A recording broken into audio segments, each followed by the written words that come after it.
নমস্কার, সনাতন ধর্মকথা চ্যানেলে আপনাদের সবাইকে স্বাগত। আজ মহাভারতের আদি পর্বের চতুর্থ পর্ব শুরু করব। নারায়ণং নমস্কৃত্য নরং চৈব নরোত্তমং দেবীং সরস্বতীং ব্যাসং ততো জয়মুদীরয়েৎ।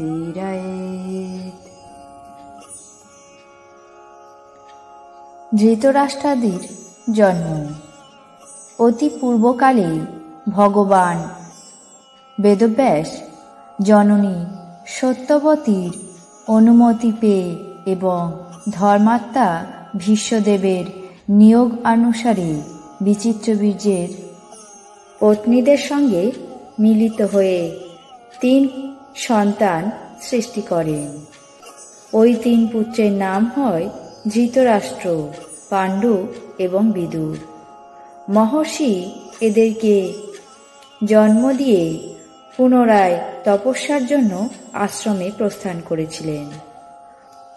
তারপর ওই 3 পুত্র জরাগ্রস্ত হয়ে পরলোকে গমন করলে মহর্ষি নরলোকে এই পবিত্র ভারত সুপ্রচার করেন।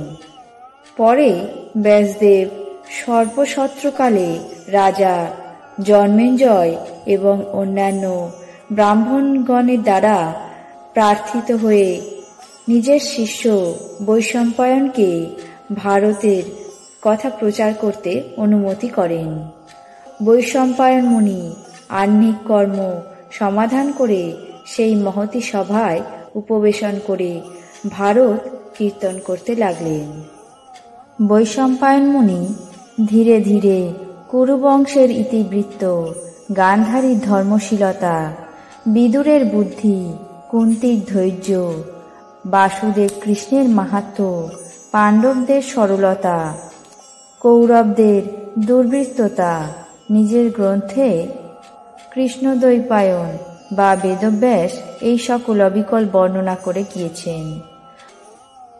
ভারত সংহিতা প্রথমে 4 লক্ষ শ্লোকে বিরচিত হয়। তাতে উপাখ্যান ভাগ একসময় পরিত্যক্ত হয়েছিল। অবশেষে মহর্ষি সার্ধশত শ্লোকময়ী অনুক্রমণিকায় অর্থাৎ 150 শ্লোকে ভারতীয় নিখিল বৃত্তান্তের সার সংকলন করলেন। ব্যাসদেব এই মহাভারত প্রস্তুত করে প্রথমে নিজের পুত্র শুকদেবকে তা অধ্যয়ন করান। পরে অনুরূপ নিজের শিষ্যদেরকে তা বিতরণ করেন। তারপর সেই 60 লক্ষ শ্লোকে অন্য এক ভারত সংহিতা রচনা করিয়েছিলেন। ওই 60 লক্ষের মধ্যে কিছু দেবলোকে, পিতৃলোকে, গন্ধর্বলোকে এবং নরলোকে বিদ্যমান আছে। নারদ দেবলোকে মহাভারত সুপ্রচার করেন। অসিত ও দেবল পিতৃলোকে এবং শুকদেব গন্ধর্বদের, যক্ষ এবং রাক্ষসদের শ্রবণ করান এবং ব্যাসদেবের শিষ্য বৈশম্পায়ন মনুষ্যলোকে অর্থাৎ মর্তে ভারত কীর্তন করেন। হে ঋষিগণ, এখনই আমি আপনাদের কাছে সেই কথাই কীর্তন করব। বক্ষমান মহাভারতের দুর্যোধন ক্রোধময় মহাবৃক্ষ, কর্ণ তার স্কন্ধ, শকুনি তার শাখা, দুঃশাসন ফল এবং পুষ্প, মনস্বী অর্থাৎ ধৃতরাষ্ট্রের অস্থির মন তার মূল, যুধিষ্ঠির ধর্মময় মহাবৃক্ষ, অর্জুন স্কন্ধ, ভীম তার শাখা, মাদ্রীপুত্র নকুলা সহদেব তার পুষ্প ফল, কৃষ্ণ ব্রহ্ম এবং ব্রাহ্মণগণ তার মূল। রাজা পাণ্ডু বুদ্ধি আর শৌর্য দিয়ে নানা দেশ অধিকার করে অবশেষে বনবাসী ঋষিদের সাথে অরণ্যে মৃগয়া করতে গিয়ে দিন অতিবাহিত করতে লাগলেন।